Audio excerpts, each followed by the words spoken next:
Big Boss Malayalam season 69 episode number 69.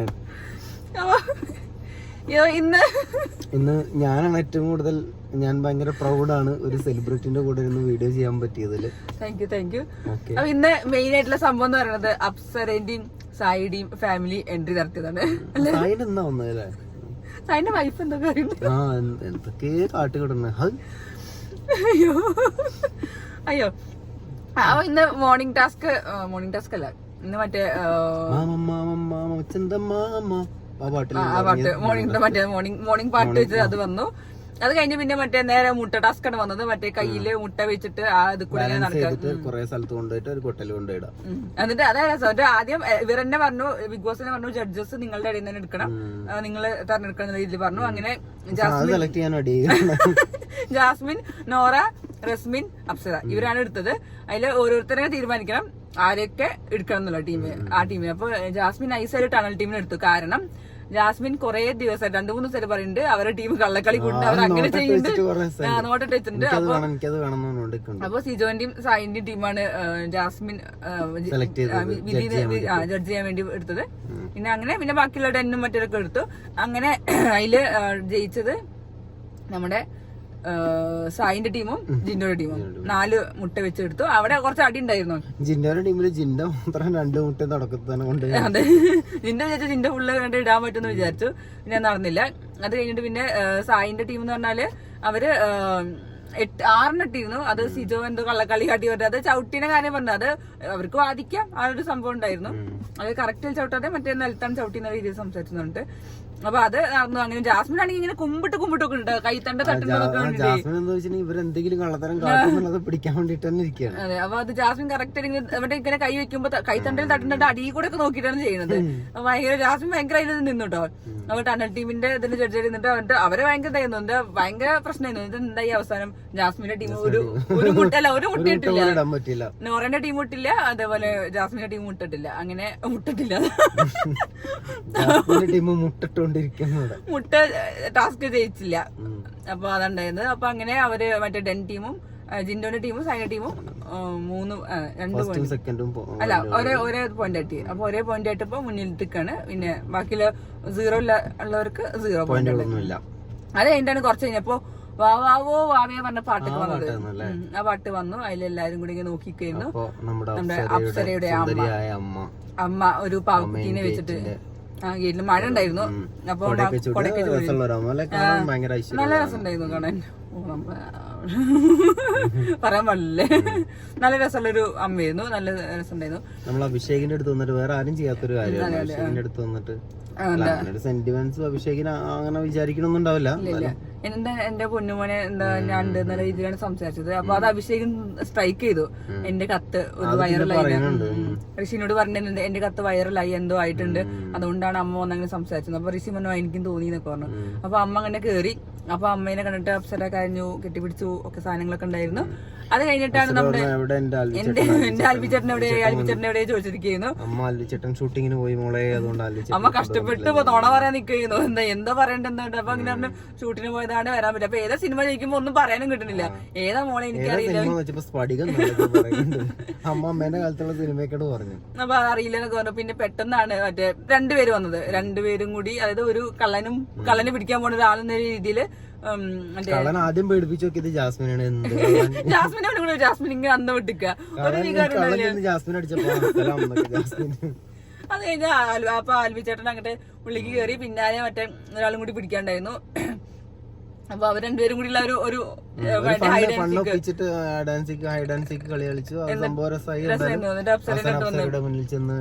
ആൽബിച്ചേട്ടൻ നമ്മുടെ കറുത്ത തുണി കഴിച്ചു. അതിന്റെ ഇടയ്ക്ക് മറ്റേ രസം, മറ്റേ പിന്നാലെ ഓടിക്കാൻ വന്ന ആളെ എല്ലാരും കൂടി പിടിച്ച് അയാള് മറ്റേ ജഗദീഷ് ഓടുന്ന രക്ഷപ്പെട്ടു വെച്ചിട്ട് ഭയങ്കര ഓട്ടം ഓടുകയാണ്. ഷർട്ടൊക്കെ ബാക്കിന്ന് എന്നിട്ട് അയാള് അത് ഓടി രക്ഷപ്പെട്ടു. അങ്ങനെ പിന്നെ അവിടെ 2 പേരും ഇങ്ങനെ നല്ല സംസാരിച്ചിരുന്നപ്പോ പെട്ടെന്നാണ് എന്തുണ്ടായത്, വേറൊരു സോങ് കേട്ടത്. വേറൊരു സോങ് കേട്ടു. ഏത് സോങ്ങാണ്?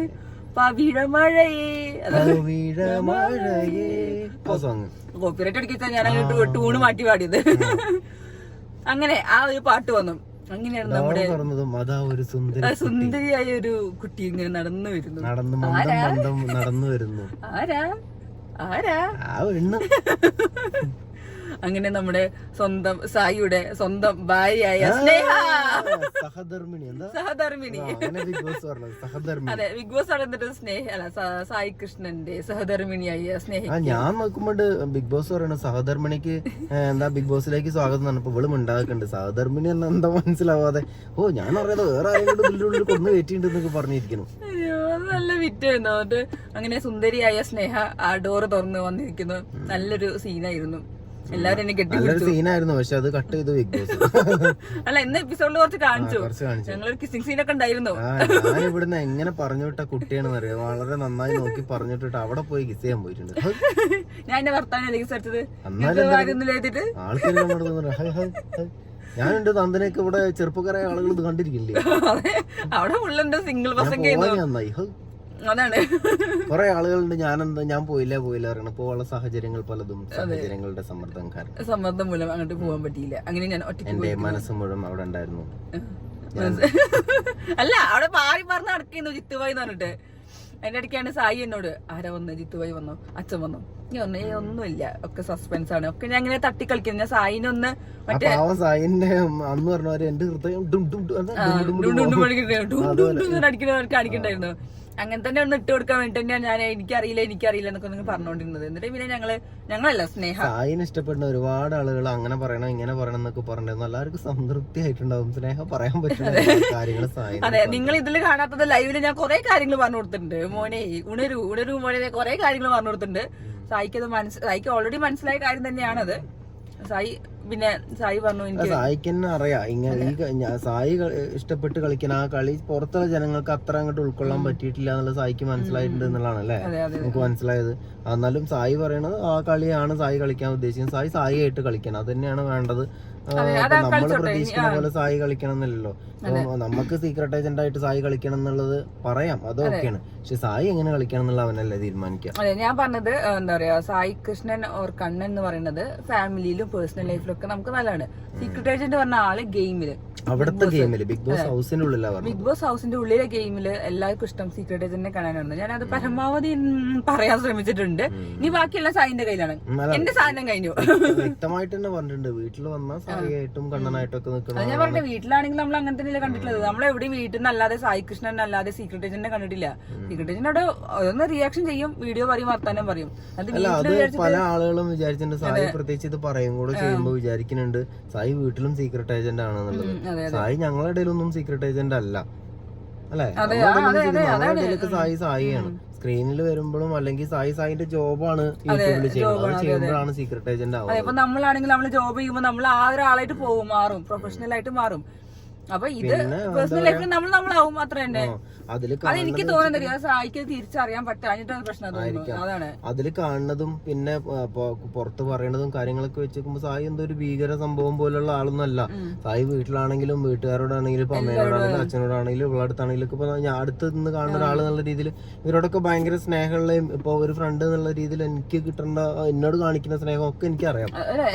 എല്ലാവരും ഒരാള് പോലും വിടാതെ എല്ലാവരും അത്ര ഇഷ്ടപ്പെട്ട് നടക്കുന്ന ആളാണ്. എല്ലാവരോടും ചോദിച്ചാലും സായിന്റെ കുറ്റം ഒരാൾക്ക് പറയാൻ പറ്റില്ല. കാരണം ഉള്ളിന്റെ ഉള്ളിൽ നല്ല സ്നേഹമുള്ള, പക്ഷെ അത് ഞാൻ അവിടെ പറയുകയും ചെയ്തു. ഉള്ളിങ്ങളും വിചാരിക്കുന്ന പോലെ സായി അങ്ങനെ ഒരു പേഴ്സണൽ ഗ്രഡ്ജ് വെക്കാത്ത ഒരാളാണ്, ഉള്ളിന്റെ ഉള്ളിൽ സ്നേഹമുള്ള ഒരാളാണ്, ഭയങ്കര സഹതാപം തോന്നുന്നത്, എന്ത് കണ്ടാലും സഹതാപം തോന്നി എന്തും ചെയ്യുന്ന ഒരാളാണ്. ഞാൻ അവിടെ ഓപ്പൺ ആയിട്ട് പറഞ്ഞിട്ടുള്ളതാണ്. അല്ല, പല ആളുകൾക്കും എന്തെന്നറിയോ, സായി ഇപ്പം എല്ലാരും ഇപ്പൊ നമ്മളെ ആണെങ്കിൽ പോലും ആളുകള് സായി ഇങ്ങനെ ഈ ഒരു നമ്മളെ ഈ ഒരു യൂട്യൂബ് ചാനലിൽ കൂടെയാണ് കാണുന്നത്. അപ്പൊ ആളുകളൊക്കെ നമ്മൾ ഇങ്ങനെ തന്നെയാണ്. ഇപ്പൊ ഒരു ട്രാവൽ വ്ളോഗ് ചെയ്യുന്ന ഒരാളെ കാണുമ്പോൾ ആൾക്കാർ വിചാരിക്കേണ്ടത് ഇയാള് ഭയങ്കര സുഖമാണ്, എപ്പോഴും ട്രാവൽ ചെയ്യാണ്, ഫുഡ് വ്ളോഗർ എപ്പോഴും ഫുഡ് കഴിക്കുക. അതുപോലെ ആവണമെന്നില്ല റിയൽ ലൈഫില്. നമ്മളായിട്ടല്ല റിയൽ ലൈഫിൽ ഉണ്ടാവും, അല്ലാതെ വ്ളോഗിൽ കാണുന്ന പോലെ ആവണമെന്നില്ല. ഇപ്പൊ ഞാൻ പറയുന്നത് നമ്മളത് ആൾക്കാരോട് പ്രേക്ഷകരോട് പറയാനുള്ളത് സായി ആയിട്ടാണ് കളിക്കുന്നത്. അത് ഇഷ്ടപ്പെടുന്നത് ഓരോരുത്തർ ഇഷ്ടപ്പെടുന്നത്. നമ്മള് പരമാവധി നമുക്ക് പറയാനുള്ളതൊക്കെ ശ്രമിച്ചിട്ടുണ്ട്. അല്ല, എനിക്ക് തോന്നുന്നു ആദ്യ ആളുകൾക്ക് അങ്ങനെ തോന്നിയെങ്കിലും ഇപ്പം സായി ആയിട്ട് നിൽക്കുന്നത് എല്ലാവരും ഇഷ്ടപ്പെടുന്നുണ്ട്. പിന്നെ സായി എന്ന് പറയണു ആഗ്രഹിച്ച ഒരു ലൈഫ് ഉണ്ടാവും. അത് ഇപ്പൊ നമ്മളും അത് പ്രാർത്ഥിക്കണം, അങ്ങനെ തന്നെ സായിക്ക് ആ ഒരു സംഭവങ്ങളൊന്നും നഷ്ടപ്പെടാതെ ഇനി അങ്ങോട്ട് സായി ആഗ്രഹിക്കുന്ന ഒരു പ്രശ്നവും കാര്യങ്ങളൊന്നും ഇല്ലാതെ നല്ല അടിപൊളിയായിട്ട് പോണത് തന്നെയാണ്. കുറെ ചാനലുകാരും മറ്റേ ചാനലുകാരും നമ്മൾ തകർന്നടിഞ്ഞ ഫാമിലിയാണ് എന്നൊക്കെ രീതിയിലൊക്കെയാണ് പറയുന്നത്. അതൊക്കെ വെറും അതൊക്കെ ചിരിച്ച് പുച്ഛിച്ച് തള്ളാനുള്ള സാധനങ്ങൾ മാത്രമേ ഉള്ളൂ. എന്തായാലും ഫ്രണ്ട് എന്നുള്ള രീതിയിൽ മാറി നിന്നിട്ട് കാണുമ്പോൾ ഞാനും ആഗ്രഹിക്കുന്നത് അങ്ങനെയാണ്. സായി ഭയങ്കരമായിട്ട് ഒരു എപ്പോഴും ഹാപ്പി ആയിട്ട് ഇരിക്കുക എന്നുള്ളത് തന്നെയാണ് ഞാൻ എന്നും ആഗ്രഹിച്ചിട്ടുള്ളത്. അപ്പം ഇനിയിപ്പോ സായി അവിടുന്ന് തിരിച്ചു വരുമ്പോ ഭയങ്കര ഹാപ്പി ആവും എന്നുള്ളതാണ് സായി പറയുന്നത്. അപ്പൊ അത് കേൾക്കുമ്പോഴും സന്തോഷം. ഇനി അത് കാണാൻ പറ്റുമല്ലോ, എപ്പോഴും ഹാപ്പി ആയിട്ടിരിക്കുന്ന. അല്ലെങ്കിലും സായി ഹാപ്പിയാണ്. ഞാൻ പറയണത് അവൻ മനസ്സുകൊണ്ട് ഹാപ്പി ആവും ഞാൻ എന്ന് പറയണത് കേൾക്കുമ്പോ തന്നെ ഭയങ്കര സന്തോഷമാണ്. നമ്മുടെ കൂടെ എത്ര എൻജോയ് ചെയ്തിട്ടാണ് പോവാറ്, എല്ലാം ഹാപ്പി ആയിട്ട് തന്നെയാണ് നടക്കാറുള്ളത്. എന്തൊക്കെ കാര്യം കൊണ്ടാണോ സായി ഹാപ്പി ആയി ഉണ്ടാവുക അതൊക്കെ ചെയ്യാൻ പറ്റട്ടെ, അതുപോലെയൊക്കെ തന്നെ ആവട്ടെ എന്ന് പ്രാർത്ഥിക്കുന്നു, ചെയ്യുന്നുണ്ട്. അത് കാണാൻ ഇനി വന്നിട്ട് ഇങ്ങനെയൊക്കെ ചെയ്യണതൊക്കെ കാണാൻ ഭയങ്കരമായിട്ട് ആഗ്രഹിച്ചു. നമ്മള് വെയിറ്റിംഗ് ആണ് ആ ഒരു കണ്ണൻ സായി കൃഷ്ണനായിട്ടുള്ളത്. ഒരുപാട് ആളുകൾ എപ്പോഴാ പോയത് വന്നെന്നൊക്കെ അറിയാൻ ചിലപ്പോ ആഗ്രഹിക്കുന്നുണ്ടാവും. അതൊന്നും പറയാൻ പറ്റില്ല. ഓ അത് സീക്രട്ട് അല്ലേ, അതൊക്കെ പറയാൻ പാടുമോ എനിക്കറിയില്ല. അതുകൊണ്ടാണ് ഞാന് മിനിഞ്ഞാന്നാണ് പോയത്, ഇന്നാണ് വന്നത്. അപ്പൊ ഇന്നലത്തെ ആണല്ലോ എന്തായാലും ഇന്നുണ്ടാവും. അപ്പൊ അത് കണ്ടു. അപ്പൊ ഇന്ന് ഞാൻ ശരിക്കും രാവിലെ കയറാനാണ് ഉദ്ദേശിച്ചിരുന്നത്. പക്ഷെ മഴ കാരണം ടാസ്ക് നീണ്ടുപോയി. അങ്ങനെ ഉച്ചയ്ക്ക് ശേഷമാണ് കയറിയത്. കുറച്ചു നേരം കിട്ടിയല്ലോ. പിന്നെ സ്പോൺസർ ടാസ്ക് ഒക്കെ എന്തായാലും കാണാൻ പറ്റി. എനിക്ക് ടാസ്ക് കാണുന്നുണ്ടായിരുന്നു, എന്തെങ്കിലും ടാസ്ക്. അതാണ് ഏറ്റവും രസം. ഞാൻ പറയട്ടെ, അവിടെ ടാസ്കിനുള്ള ശ്രീതു എന്നവരൊക്കെ ഭയങ്കര അടി. ഞാനത് കണ്ട് ചിരിക്കുന്നു. എന്റെ അമ്മ എന്തൊരു കാര്യം,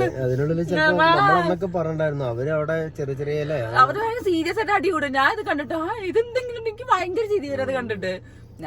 ഇങ്ങനത്തെ കാര്യങ്ങൾ സംസാരിക്കുമ്പോൾ എനിക്ക് സൈലന്റ് ആയി നിൽക്കാനേ നിവൃത്തിയുള്ളൂ. കാരണം ബിഗ് ബോസിലൊക്കെ പോയിട്ടുള്ള ആള് നമ്മളോലുള്ള ആളുകളൊക്കെ ഞാൻ ഒറ്റയ്ക്ക് വീഡിയോ എടുക്കുള്ളൂ. നിങ്ങൾ സെലിബ്രിറ്റീസ് നമ്മളൊക്കെ ഇത് പുറത്തുനിന്ന് കണ്ടുള്ള പരിചയമല്ലേ ഉള്ളൂ. ഇപ്പൊ ഇവള് ബിഗ് ബോസ് പോയത് ഞാനല്ലേ എന്നൊക്കെ ചോദിച്ചാൽ ഈ കമന്റ് ഇടുന്ന ആൾക്കാരൊക്കെ ശ്രദ്ധിച്ചോളൂ കേട്ടോ. അവിടെ പോയ എനിക്കറിയാന്നൊക്കെ പറഞ്ഞാ പിന്നെ ഇന്നിപ്പോ ഞങ്ങള് എന്താ പറയാ ഹോട്ടലിൽ പോയ സമയത്ത് ഫുഡ് കഴിക്കാൻ പോകുമ്പോ ഇവള് എന്താ പറയാ സെലിബ്രിറ്റിയൊക്കെ ഇവിടെ ഡിസ്കൗണ്ട് ഉണ്ടോ എന്നൊക്കെ ചോദിക്കണ്ട്. എനിക്കറിയില്ല. എന്നിട്ട് പ്രൊമോ ഒക്കെ കാണിച്ചു കൊടുക്കുന്നുണ്ട്. ഏതൊക്കെ റേഞ്ചിക്ക് ഇങ്ങനെ ആൾക്കാർ എത്രയാണ്. ഇതൊന്ന് കുറയ്ക്കാൻ പറ്റുമോ? പ്രൊമോ കാണിച്ചു കൊടുത്തിട്ട് എന്നിട്ട് ഞാൻ നോക്കുമ്പോ മുഖം ചൊറിയൊക്കെ ചെയ്യണം. അയ്യോ. അപ്പൊ പിന്നെ അച്ഛനെ സംസാരിച്ചത്, അച്ഛനായിട്ട് സംസാരിച്ചത് അത് ഒരു നമ്മളെ ഈ വർത്താനങ്ങൾ കഴിഞ്ഞിട്ട് സ്പെഷ്യൽ ആയിട്ട് തന്നെ പറയണമെന്ന് വെച്ചിട്ടാണ്. അപ്പൊ എന്താ വെച്ചാല് അച്ഛനെ ഞാൻ കണക്ട് ചെയ്തിട്ടുണ്ടായിരുന്നു. അപ്പോ സംസാരിച്ചിട്ടുണ്ടായിരുന്നു വീഡിയോ കോള് ചെയ്യാന്ന് പറഞ്ഞിട്ട്. അപ്പോ അച്ഛൻ എന്തായാലും വരാൻ പറ്റിയില്ല, കാരണം അച്ഛൻ പുറത്താണ്. അപ്പോ യാത്ര പെട്ടെന്ന് എന്തായാലും നടക്കില്ല. അതുകൊണ്ട് അച്ഛന്റെ വീഡിയോ കോൾ അവർക്ക് അച്ഛനെ കാണുന്നത് ഭയങ്കര ആഗ്രഹം ഉണ്ടായിരുന്നു. അപ്പോ അച്ഛനെ എനിക്ക് കാണരുത് ഞാൻ സത്യം പറയട്ടെ, അച്ഛൻ ഒരു ക്രൂരനോ ദുഷ്ടനോ ഒരു കഥാപാത്രം അല്ല. പക്ഷെ അങ്ങനെ ഒരു ബിൽഡപ്പ് കൊടുത്തിട്ട് എനിക്ക് എന്തിനാന്ന് മനസ്സിലാവില്ല. സായിനായിട്ട് ഞാൻ ഒരുപാട് കാലം പക്ഷെ എനിക്ക് അച്ഛന്റെ അടുത്ത് ഈ സായിക്കില്ല എന്ന് പറയുന്ന പോലെ തന്നെ ഞാൻ സായി അധികം അങ്ങനെ ഒരു ഇതില്ലാത്തോണ്ടായിരിക്കണം ഞാനും എനിക്കും അത്ര ഒരു ഇതില്ല, കമ്പനി ഇല്ല. പക്ഷെ എനിക്കും അറിയണ ഒരു സായി ഫോൺ വിളിക്കണാണെങ്കിലും ഒക്കെ കേട്ടിട്ടാണെങ്കിലും എനിക്കറിയാം സായി പറയണ പോലെ അല്ലെങ്കിൽ ഒരു ഭീകരനായിട്ടുള്ള ഒരാളൊന്നല്ല എന്നുള്ളത് എനിക്കറിയാം. ഞാൻ ഇത്രയും കാലത്തെ വർഷത്തിനിടയിൽ അങ്ങനെ ഒരു സംഭവം ഞാൻ കുറെ വട്ടം സംസാരിച്ചാണ്, ഇപ്പോഴും സംസാരിച്ചാണ്. എന്നോട് ഹെൽത്തിന്റെ ഇഷ്യൂ വന്നപ്പോൾ എന്നോട് സംസാരിച്ചു, പിന്നെ പോണ കാര്യം വന്നപ്പോൾ ഞാൻ സംസാരിച്ചു. അപ്പൊ അച്ഛൻ നല്ല കൂളായിട്ട് സംസാരിച്ചു. ഞാനൊരു ദിവസം 3-4 മണിക്കൂർ ഇന്ന് സംസാരിച്ചു.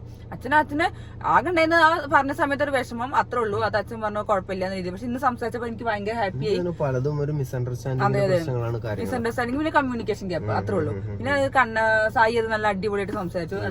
അച്ഛൻ നല്ല രസമായിട്ട് സംസാരിച്ചു. നമുക്ക് ഒരുപാട് ആൾക്കൊരു മോട്ടിവേഷൻ ആവുന്ന കാര്യങ്ങളാണ് അച്ഛൻ സംസാരിച്ചത്. എല്ലാവരും സ്വന്തം ഒരച്ഛൻ സംസാരിക്കുന്ന പോലെ കേൾക്കും. അപ്പം സായി പറയുന്ന ഓരോ കാര്യങ്ങൾ പറയുമ്പോൾ പല ആളുകൾക്കും പെട്ടെന്ന് റിലേറ്റ് ചെയ്യാനും അല്ലെങ്കിൽ അത് കാര്യങ്ങൾ പറയുമ്പോൾ ചിലപ്പോൾ പെട്ടെന്ന് മനസ്സിലാവും. ഇപ്പം എനിക്കൊക്കെ എന്ന് പറഞ്ഞാൽ ഞാൻ ചെറിയ കുട്ടിയാകുമ്പോൾ അതിൽ അച്ഛനില്ലാതെ വളർന്ന ഒരാൾ. അപ്പം അങ്ങനത്തെ സംഭവങ്ങൾ ഞങ്ങളെ പോലത്തെ ആളുകൾക്ക് പെട്ടെന്ന് അത് മനസ്സിൽ പെട്ടെന്ന് നിൽക്കും, ഈ അച്ഛൻ പറയുന്ന കാര്യങ്ങളും അപ്പൊ അവിടെ നടക്കുന്ന സംഭവങ്ങളെല്ലാം.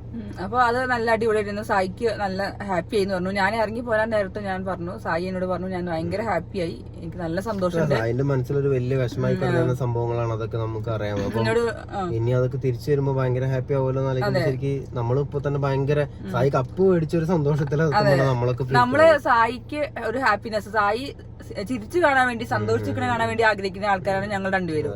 ഞങ്ങള് പരമാവധി മാക്സിമം നമ്മള് അങ്ങനത്തെ സംഭവത്തിൽ സംസാരിക്കുക, വിഷയങ്ങൾ സംസാരിക്കുക, നല്ല കോമഡി സാധനങ്ങൾ സംസാരിക്കുക. ഫുൾ തഗ്ഗുകളാണ് നമ്മുടെ കൂട്ടത്തിലൊക്കെ. ഞങ്ങൾ പറയാറുണ്ട് ഇറച്ചിക്കട എന്ന രീതിയിൽ പറയാണ്. ഞങ്ങൾ അങ്ങോട്ടും ഇങ്ങോട്ടും പറഞ്ഞ് നല്ല ഫണ്ണായിട്ട് പോകുന്ന ആൾക്കാരാണ്, നല്ല വൈബ് കൊണ്ടാണ്. ഇതില് സായിനെ ട്രോൾ ചെയ്ത സമയത്ത് ഒരുപാട് ആളുകൾ സ്വന്തം ഭർത്താവിനെ ട്രോൾ ചെയ്തു, അല്ലെങ്കിൽ ഭർത്താവ് ഇവ ഇല്ലാത്ത സമയത്ത് ഫ്രണ്ടും ഭാര്യയും കൂടി ഇരുന്ന് ട്രോൾ ചെയ്താക്കി എന്നൊക്കെ പറഞ്ഞു. അത് നിങ്ങൾക്ക് അറിയാത്തോണ്ടാണ് പല കാര്യങ്ങളും. പിന്നെ നമ്മൾ അതിനൊന്നും മറുപടി നമുക്ക് കുറെ കാര്യങ്ങളുണ്ട്, നമുക്ക് പറയേണ്ട കാര്യമില്ലാത്തോണ്ട് നമ്മൾ പറയണില്ല. ലൈവ് കണ്ട ആളുകൾക്ക് അറിയാം, സായിക്ക് ഞങ്ങളെ അറിയാം, ഞങ്ങൾക്ക് സായിനെ അറിയാം, എല്ലാം അറിയാം. അത് മതിയല്ലോ, അത്ര തന്നെ ഉള്ളൂ. ഇനി അതിനെ കുറിച്ച് നമുക്ക് ഇനി പറയാനൊന്നുമില്ല, നമുക്ക് കൂടുതൽ പേഴ്സണൽ കാര്യങ്ങൾ പറയാൻ താല്പര്യമില്ല. അപ്പൊ ഇത് നല്ല അടിപൊളിയായിട്ട് പോയി. നല്ല അച്ഛനായിട്ടുള്ള കാര്യങ്ങൾ എന്നോട് പുറത്തിറങ്ങിയപ്പോ കഴിയാൻ നേരത്തെ പോവാൻ നേരത്തെ എന്നോട് സംസാരിച്ചു. ശരിക്കും ഇന്നത്തെ എപ്പിസോഡിലെ ഹീറോ അച്ഛനാണ്. അച്ഛൻ തൂക്കി ഈ എപ്പിസോഡ് അച്ഛൻ തൂക്കി. അപ്പോ പിന്നെ അതേപോലെ ഡോഗിന്റെ വിഷയം ഞാൻ പറഞ്ഞിട്ടുണ്ടായിരുന്നു, അത് BB പ്ലസിലാണ് കാണിക്കുക. ഡോഗിന്റെ വിഷയം ഞാൻ പറയേണ്ട വിചാരിച്ചു, പക്ഷെ സായി എന്റെ അടുത്ത് പിടിച്ച് വലിച്ച് മനസ്സിലാക്കിച്ചു. കാരണം എന്റെ കണ്ണുകളിൽ നിന്ന് ഭയങ്കര സംഭവമായി തോന്നിട്ട് കണ്ടപ്പോലെ അത് എല്ലാവർക്കും തോന്നിയിട്ടുണ്ടാവും. അതായത് സായി എത്രമാത്രം അവരൊക്കെ ഇഷ്ടപ്പെടുന്നു, കണക്റ്റഡ് ആണ്, ഹൃദയം കൊണ്ട് കണക്റ്റഡ് ആണെന്ന് പറഞ്ഞിട്ട് അങ്ങനെ സായിക്ക് കരയേണ്ടി വന്നു. സത്യം പറഞ്ഞാൽ എനിക്കത് കരച്ചില് കാണാൻ പറ്റിയത്. ഞാൻ എനിക്ക് പിന്നെ തോന്നി പറയേണ്ടിയിരുന്നില്ല തോന്നി. കാരണം എന്താ പറയാ, എന്നോട് എങ്ങനെ ചോദിക്കുന്നു ഓരോ പട്ടികളുടെയും പേര് പറഞ്ഞിട്ട് ഇത് ഇവരെങ്ങനെ സുഖാണെന്നൊക്കെ ചോദിച്ചു. അല്ല, സായിക്ക് അറിയണതും അവിടുത്തെ ഓരോ സംഭവങ്ങളും ഇപ്പൊ വീട്ടുകാരെ അമ്മേനാണെങ്കിലും അച്ഛനാണെങ്കിലും ഒക്കെ കുറിച്ച് സംസാരിക്കുന്ന സംഭവങ്ങളൊക്കെ കേട്ടപ്പോ ഇത്ര ദിവസം സായി പോയി കഴിഞ്ഞപ്പോ എനിക്ക് സത്യം പറഞ്ഞാൽ അങ്ങനെ മിസ്സിങ് ഒരു ഫീലിംഗ് ഒന്നുമില്ല. സായി ഗെയിം കളിക്കുമ്പോൾ നമ്മൾ ആവേശത്തിൽ നിന്ന് പുറത്ത് കാണാം. സത്യം പറഞ്ഞാൽ അപ്പോ ഒന്ന് കാണാൻ പറ്റിയിരുന്നെങ്കിൽ സത്യത്തിൽ ഞാൻ ആഗ്രഹിച്ചിട്ടുണ്ടായിരുന്നു അത് ഇങ്ങനെ ലൈവ് കാണുന്ന സമയത്ത്. അപ്പൊ ഇതൊക്കെയാണ് ഇപ്പൊ ഇന്ന് ഉണ്ടായത്. ഇന്നിപ്പോ പിന്നെ എത്ര ഉണ്ടായല്ലോ, എല്ലാം ഒരു അച്ഛന്റെ ഒരു ഇതില് വീഡിയോ കോളിലും സായി കോളോടുകൂടി നല്ല രീതിയിൽ നല്ലൊരു എപ്പിസോഡായിരുന്നു ഉണ്ടായിരുന്നല്ലേ. പിന്നെ അതേപോലെ സായിനോട് പോവാൻ നേരത്തെ പറഞ്ഞു, ഇന്ന് എനിക്ക് ഭയങ്കര സന്തോഷമുള്ള ദിവസമാണ്, ഞാൻ ഈ ദിവസം മറക്കില്ല എന്ന് എന്നോട് പറഞ്ഞു. ഈ ദിവസം ഞാൻ ഒരിക്കലും മറക്കില്ല, അത്രയും സന്തോഷം എനിക്കുണ്ട് എന്നൊക്കെ പറഞ്ഞു എന്നോട്. അത് കഴിഞ്ഞിട്ടും വീട്ടുകാരെ കുറിച്ചിട്ടാണെങ്കിലും നിങ്ങളെ കാര്യങ്ങളെ കുറിച്ചിട്ടാണെങ്കിലും പിന്നെ സായി എല്ലാരും ഒരാളെയും വിടാതെ അന്വേഷിക്കും, എല്ലാരും പേരെടുത്ത് അന്വേഷിച്ചു, എല്ലാ കാര്യങ്ങളും സംസാരിച്ചു. ഇത്രേ ഉള്ളൂ. ഇനിയിപ്പോ ഇന്നത്തെ എപ്പിസോഡ് നമ്മുടെ സായിയുടെ അച്ഛൻ തൂക്കിയിട്ടുണ്ട്. അപ്പോ പ്രൊമോയിലൊക്കെ ഞാൻ ഉണ്ട് കേട്ടോ, എപ്പിസോഡിലൊക്കെ ഞാൻ ഉണ്ട് കേട്ടോ. അതിന്റെ ഒരു ബുദ്ധിമുട്ട് മാത്രമേ എനിക്കുള്ളൂ. അതിന് കൂടുതൽ പറഞ്ഞില്ല, ഇയാൾ എന്നെ കൊല്ലും. അല്ല, നന്ദൻ നിങ്ങളെ കുറെ ചോദിച്ചു. നന്ദന്റെയും ജിത്തുബാന്റെയും കല്യാണം ഇവിടെ നടക്കുന്നതായിരിക്കും. ഇയാൾക്ക് തൃശ്ശൂരിലൊരു നോട്ടുണ്ട്, നമുക്ക് തൃശ്ശൂരിലേക്ക് പോയിട്ട് നന്ദനെ വിളിച്ചു. എനിക്ക് ഭയങ്കര ഇഷ്ടമാണ്. നമുക്ക് തൃശ്ശൂരിലേക്ക് ഒന്ന് വരാതൊക്കെ. എന്നോട് എത്ര ജിത്തുബായി എവിടെ, ജിത്തുബായി നന്ദനെ പിന്നാലെ എടുക്കുക. എന്നോട് സ്പെഷ്യൽ അന്വേഷണം പറയാൻ വേണ്ടിട്ട് നന്ദന ഭയങ്കര തുള്ളിച്ചാട്ടം. എന്നാലും ഞാനും ഭയങ്കര ഹാപ്പിയാണ്. കാരണം അവിടെ പോയിട്ടില്ലെങ്കിലും ഇപ്പം അതിൻ്റെ ഉള്ളിൽ സ്നേഹയാണെങ്കിലും സായിന്റെ അമ്മേനെയും അച്ഛനെയും എല്ലാവരെയും കുറിച്ച് അതിൽ സംസാരിക്കുമ്പോൾ അതിലൊരു പാർട്ടായിട്ട് എന്നെ കുറിച്ചിട്ടും എല്ലാവരും സംസാരിക്കുന്നത് കേൾക്കുമ്പോൾ ഭയങ്കര സന്തോഷമായിരുന്നു. അപ്പോൾ അത് അത്രേ ഉള്ളൂ. അപ്പൊ ഇന്നത്തെ എപ്പിസോഡ് അച്ഛൻ തൂക്കി. ഇനി നമുക്ക് നാളെ ഉച്ചയ്ക്ക് ലൈവ് അപ്ഡേറ്റിലേക്ക് പോവാം.